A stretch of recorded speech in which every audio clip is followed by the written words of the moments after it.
வணக்கம். இது உங்கள் ஊடகம், தமிழர்களுக்கான ஊடகம் ஜீவா டுடே. இந்த விஜய் கட்சியினர் வெளியே வந்தாலே ஏதாவது ஒரு பிரச்சனை வருது. இது நாம சொல்லல, எல்லோருக்குமே செய்தியாகுது. திமுக கூட்டம் நடத்துறாங்க, அதிமுக, பாமக, பாஜக, காங்கிரஸ் எல்லாருமே கூட்டம் நடத்துறாங்க, பிரச்சாரம் செய்வாங்க, வெளியே வருவாங்க, வேட்புமனு தாக்கல் செய்வாங்க. ஆனா அந்த விஜய் கட்சி வரும்போது மட்டும் பாத்தீங்கன்னா குழந்தைங்க, பெரியவங்க, பெண்கள், பள்ளிக்கூடத்து மாணவர்கள் எல்லோருக்கும் பிரச்சனை. திருச்சி கிழக்குல அவர் பண்ணும்போது பார்த்தா ஸ்கூல் பக்கத்துல போய் விசில் அடிச்சுட்டு கத்திட்டு இருந்திருக்காங்க. ஸ்கூல் எக்ஸாம்ஸ் நடக்குது, ஃபைனல் இயர் எக்ஸாம் நடக்குது, பிள்ளைங்க படிக்கணும், அங்கிட்டு போங்கன்னு சொல்ற ஒரு வீடியோ வந்து அவ்வளவு வைரல் ஆகிட்டு இருக்கு. இது பாருங்களேன், இது குழந்தைகளை மையப்படுத்தி இந்த கட்சி தொடங்கப்பட்டிருக்கு. ஆனா குழந்தைகளுக்காகவோ, சிறுவர்களுக்காகவோ, இளைஞர்களுக்காகவோ இல்லை, அவங்கள வச்சு தான் ஆதாயம் அடைவதற்காக குழந்தைகளுடைய ரசிப்புத்தன்மை, இயலாமை, அறியாமை, இந்த தன்மையை பயன்படுத்தி அந்த குழந்தைகளுடைய மூளையில் எப்படி லாலிபாப் குழந்தைகளுடைய உடலுக்கு கெடுதியோ, ஐஸ்கிரீம் சாக்லேட் உடலுக்கு கெடுதியோ, அது மாதிரிதான் அந்த கட்சியினுடைய தன்மை. அந்த குழந்தைகளுடைய நல்லதை பத்தி பேச மாட்டாங்க, படிக்கிறத பத்தி பேச மாட்டாங்க, முன்னேறதை பத்தி பேச மாட்டாங்க. அந்த குழந்தைகளுக்கு அரசியல் வகுப்பு, இடஒதுக்கீடு எதுவுமே தெரியாது, தலைவருக்கும் தெரியாது, அதை சொல்லியும் தரமாட்டாங்க. ஆனா நடிகர் டான்ஸ் ஆனா விசில் அடிக்கணுங்கிறத மட்டும் சொல்லி தந்து இவங்க ஆதாயம் அடைஞ்சுக்குவாங்க. அந்த இளைஞர்களுக்கும் அந்த குழந்தைகளுக்கும் எந்த பலனும் இல்லை. படிக்கிற குழந்தை முன்னாடி போய் விசில் அடிச்சுட்டு இருந்திருக்காங்க. இவர் தான் நாட்டை மாத்த போறாரு அப்படின்னு வர்றாரு.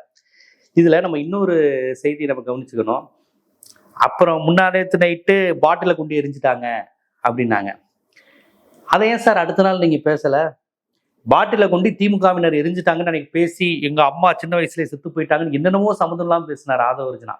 ஓட்டு வாங்குறதுக்கு என்ன வேணாலும் அந்த நேரத்துல பேசுவார் போல.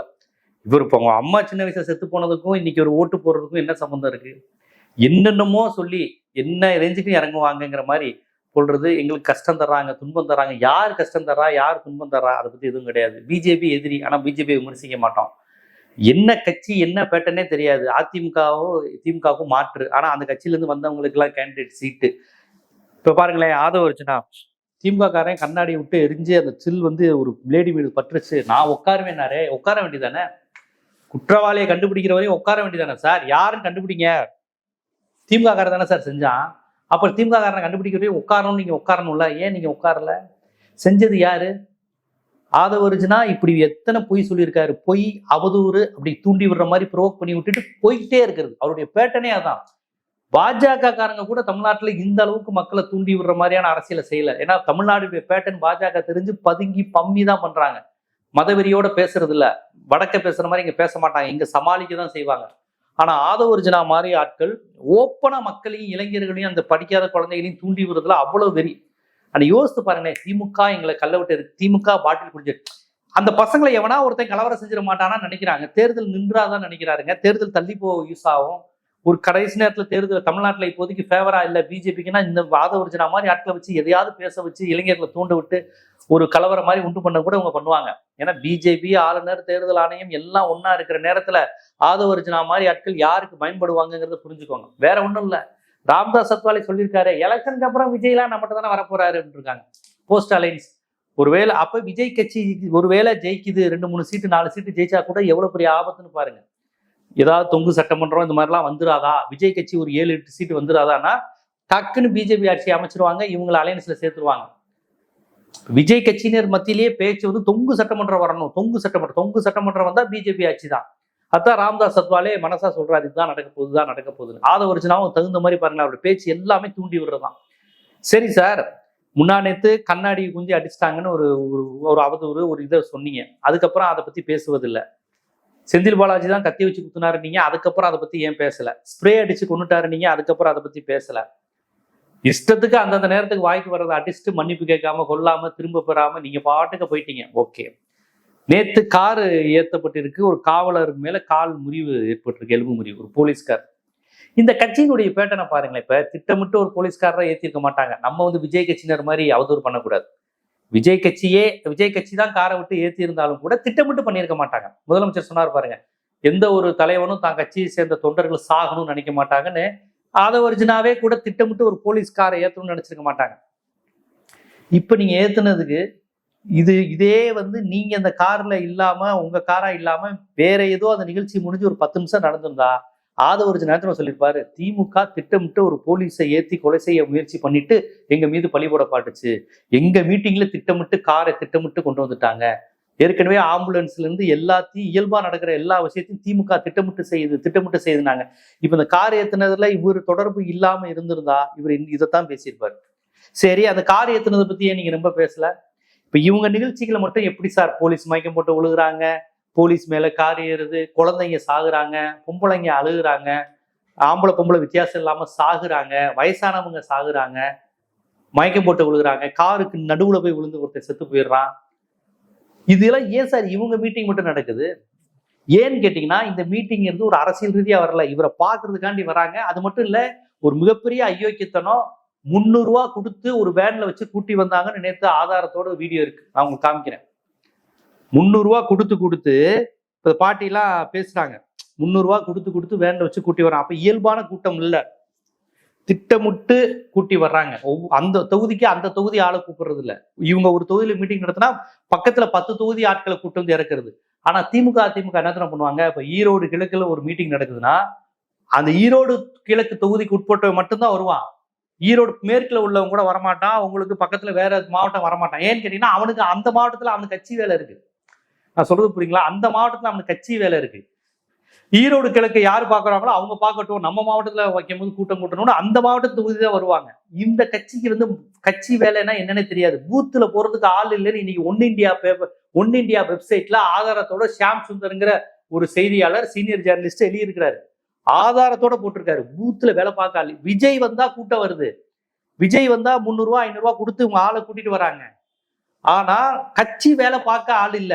இப்ப கேண்டிடேட் போட்டாச்சு, எப்படி தேர்தல் பிரச்சாரம் செய்யணும்னு ஆள் இல்ல. ஆதாரத்தோட போட்டிருக்காங்க ஒன் இண்டியா பத்திரிகையில. இந்த மாதிரி ஃபுல்லா எழுதியிருக்கிறாங்க. அப்ப இது என்ன மாதிரியான கட்சி பாருங்க. இந்த கட்சியை நீங்க எப்படி இது பண்ணுவீங்க, எப்படி வரவேற்பீங்க? கூட்டத்துக்கு வந்தா சாகணும், கூட்டத்துக்கு வந்தா மயக்கம் போட்டு விழணும், கூட்டத்துக்கு வந்தா அழுகணும், செட்டப் பண்ணி எல்லாத்தையும் நடக்குது, போலீஸ்கார் ஏறுது, பாட்டில் துண்டு விழுகுது, கேட்டா எல்லாம் திமுக செய்யுது. சரி, சொல்லிட்டு அதுல உறுதியா இருந்து கம்ப்ளைண்ட் பண்ணணும்ல, திமுக அப்படி பண்ணிருக்கு. யார் மேல கம்ப்ளைண்ட் பண்ணீங்க, என்ன நடவடிக்கை எடுத்தாங்க, அது குறித்து ஏதாவது பேசுனீங்களா? நீங்க சொல்லி 2-3 நாள் ஆச்சு. யார் அந்த பாட்டில் துண்டு இருந்தா தெரியாது. ஏன்னா அதுவே செட்டப். அப்போ இவங்க என்ன வேணாலும் பொய் பேசலாம், அவதூறு வைக்கலாம், தூண்டி விடலாம், சமூக நல்லிணக்கத்தை சமூக பதட்டத்தை விட்டு பண்ணலாம், நல்லிணக்கத்தை கெடுத்து விடலாம், எதையாவது பண்ணிக்கலாம். ஏன்னா இவங்க பின்னாடி இருக்கிறதெல்லாம் சின்ன சின்ன குழந்தைங்க, பச்சை குழந்தைங்க, எவனுக்கும் சிந்திக்கக்கூடிய ஆளு கிடையாது. அதனால இவங்க என்ன சொன்னாலும் நம்புறாங்க. எல்பிஜி கேஸ் இஷ்யூ பத்தி திமுகவை திட்டி பேசுறாருங்க. எல்பிஜி பிரச்சனைக்கு ஈரான் சண்டை நடக்குது, இதை நம்ம முன்கூட்டியே கணிக்க தவறிட்டாருன்னு ராகுல் காந்தியிலிருந்து மம்தா பானர்ஜிலிருந்து தமிழ்நாடு மாநில அரசுலேருந்து எல்லாம் கடிதம் இருக்கு, எல்லாமே பேசியிருக்கு. சார், ஒரு பெரிய சர்வதேச பிரச்சனை, எல்லாருக்கும் கேஸ் பிரச்சனையா போகுது. இவர் என்னன்னா, லெட்டர் மட்டும் எழுதுவீங்களா ஸ்டாலின், போக மாட்டீங்களா? யோ, இப்ப கூட மோடியை விமர்சிக்க மாட்டியாயா? இது ஒன்றிய அரசினுடைய சாமர்த்தியமின்மையால், நிர்வாக திறமையின்மையால் அமெரிக்காவுக்கும் சப்போர்ட் பண்ணிக்கிட்டு யாரை இது பண்றதுனுடைய தன்மையில் நடந்ததுன்னு உலகத்துக்கே தெரியும். பிஜேபி காரனே பேசாம தான் இருக்கிறாங்க. இவர் இப்பயும் வந்துகிட்டு பாஜக திமுக அப்படின்னு எல்பிஜி கேஸுக்கு எப்படியா ஒரு மாநில கட்சி பொறுப்பாக முடியும்? ஹார்மூஸ் அணையை ஈரான்காரன் மூணதுக்கு ஸ்டாலின் என்னையா பண்ணுவார்? ஐயோ, உலகமகா காமெடியா இருக்கு. இவங்களுக்கு தெரிஞ்சதெல்லாம் எப்படியா சுத்தி திமுக திட்டணும், எப்படியா சுத்தி கோபாலபுரத்தை திட்டணுங்கிறத தவிர்த்து வேற எதுவுமே இவர்களுக்கு தெரியாத ஒரு சூழலா இருக்குது. ரொம்ப நகைச்சுவையா இருக்கு, ரொம்ப காமெடியா இருக்கு, ரொம்ப அபத்தமா இருக்கு. எல்லாத்தையும் கவனிக்கிறது ஆபத்து. ராமதாஸ் அத்வாலே கிளீனா சொல்லிட்டாரு, விஜய் கட்சி எங்களோட தான் உண்மை. இவங்க விஜய் கட்சி தப்பி தவறி ஒரு 5 சீட்டு 6 சீட்டு ஜெயிச்சா கூட அது முழுக்க பிஜேபி ஜெயிக்கிற தொகுதி தான். நீங்க பிஜேபியை தோக்கடிக்கிறேன் அப்படின்னு விஜய்க்கு போட்டா பிஜேபி தான் ஜெயிக்க வைக்கிறீங்க நீங்க. அதுதான் நடக்க போகுது. ஸோ விஜய் கட்சி யாரு 300 ரூபா கொடுத்து கூப்பிடுறாங்க, காசு இல்லாமலாம் வரல. ஒரு தொகுதியில 10 தொகுதி ஆட்களை திட்டமிட்டு கார்ல கொண்டு வந்து இறக்குறாங்க, ஆதாரத்தோட இருக்கு. மற்றபடி கட்சி வேலை பார்க்க ஆள் இல்லை. நீங்க என்ன நினைச்சுக்கிறீங்க, ஒரு தொகுதியில இவ்வளவு பேரான்னு பாக்குறீங்க? அது ஒரு தொகுதி ஆள் இல்ல, 10 தொகுதி, 6 மாவட்டம் 7 மாவட்டத்துல இருந்து வந்து குவிறாங்க. மற்ற கட்சிக்கு அப்படி வரமாட்டான். அவன் மாவட்டத்துல வேலை பார்ப்பான். இவனுக்கு கட்சி வேலைன்னா என்னன்னு தெரியாது. விஜய் வந்தா ஓடி வந்து பார்க்கணுங்கிறத தவிர்த்துதான் ஒரு கட்சி இருக்கு. கட்சி கட்டமைப்பே இல்லை, பூத்துல வேலை பார்க்க ஆள் இல்லைன்னு ஆதாரத்தோட வந்தாச்சு. இதற்கு பிறகும் இந்த கட்சி கட்டமைப்பு இது ஒரு பிம்பம். இவர் வீட்டுல இருந்து கிளம்பிட்டாரு, வண்டியில வந்துட்டாருங்கிற இந்த பிம்பம், இந்த விஷயங்களை வச்சே இந்த கட்சி வந்து ஓட்டிக்கிட்டு இருக்குங்கிறது தான் உண்மை. இதைத்தான் நான் தொடர்ச்சியா சொல்லிட்டு இருக்கேன், விவாதங்கள் வந்து சொல்றேன். நீங்க இந்த கூட்டம் வரதை பார்த்துட்டு வலதுசாரிகள் பாத்தீங்களா ஒரு மாற்றத்தை தருவாரு, திராவிட கட்சி அவுட்டு, அதிமுக அவுட்டு, அப்படி இப்படின்னு பில்டப் எல்லாம் அவரு கொடுத்துக்கிட்டு இருக்கிறாங்க.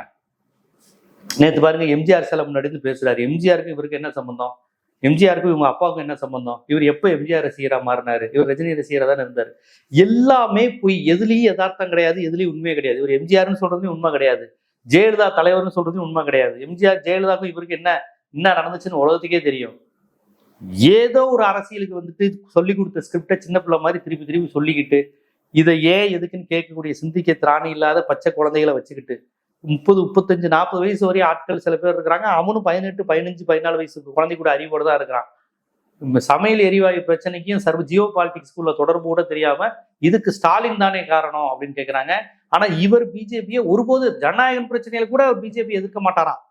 பாஜகவை ஒருபோதும் எதிர்க்காத இவர் பாஜகவுக்கு எளிதாக விலை போய் விடுவார்னு பாஜகவே சொன்னது, பூத்துல வேலை பார்க்க ஆள் இல்லாம இருப்பது, 300 ரூபாய் கொடுத்து திட்டமிட்டு கூட்டி வர்றது, ஒரு தொகுதி எல்லா தொகுதிக்கும் சில செட்டப் பண்ணி கண்ணாடியை மாத்தி, கடியை மாத்தி, ரிங்கை மாத்தி ஆளை இறக்குறது, எல்லாமே ஆதாரப்பூர்வமா வருது. நம்ம சும்மா ஊகத்துல சொல்லல. இவருக்கெல்லாம் எவ்வளவு ஆபத்தானவர்கள். இந்த கட்சி வளர்வது ஒரு சங் பரிவார் வளர்ற மாதிரி. தமிழ்நாட்டுல பிஜேபி வளரல, ஆனா விஜய் கட்சி வளருது. இது ஒரு மதவாத சாதிவாதி கும்பல் மாதிரி, ரசிக வெறி கும்பல், சிந்திக்க தெரியாத கூட்டம். சிந்தனைனா என்னன்னு தெரியாது, என்ன வேணாலும் செய்யும் அப்படிங்கிறதுக்கு நம்ம தொடர்ச்சியா சொல்லிட்டு வரோம். அதை நிரூபிக்கும் விதமாகவே ஆதவ அர்ஜுனாவினுடைய செயல்பாடுகள் இந்த கட்சியினுடைய செயல்பாடு இருக்கிறது என்பதையே மீண்டும் மீண்டும் உறுதி செய்யப்படுகிறது. இப்ப பத்திரிகைகள்ல ஆதாரத்தோட இதெல்லாம் எழுத ஆரம்பிச்சிட்டாங்க. இது போன்ற அரசியல், சமூகம், சினிமா, வரலாறு போன்ற பல்வேறு விழிப்புணர்வு காணொலிகள் உங்களை வந்து சேர்வதற்கு ஜீவா டுடே சேனலை சப்ஸ்கிரைப் பண்ணுங்க, ஆதரவு தாங்க. நன்றி.